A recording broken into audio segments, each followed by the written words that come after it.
मन को तू भाया, परचम झुलाया, दिल से लगाया हुआ यार है, ये अदब से कहा प्यार है, प्यार है,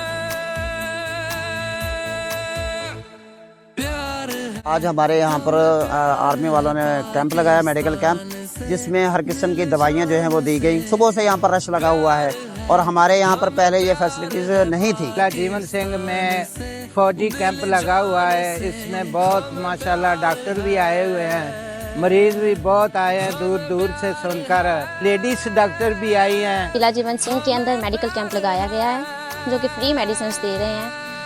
इधर बहुत अच्छा इलाज हो रहा है, बच्चों के ट्रीटमेंट भी चल रहे हैं। यहाँ पे हॉस्पिटल नहीं है सरकारी। पाक आर्मी का बहुत शुक्रिया, उन्होंने इस तरह फ्री मेडिसिन दे रहे हैं बच्चों को।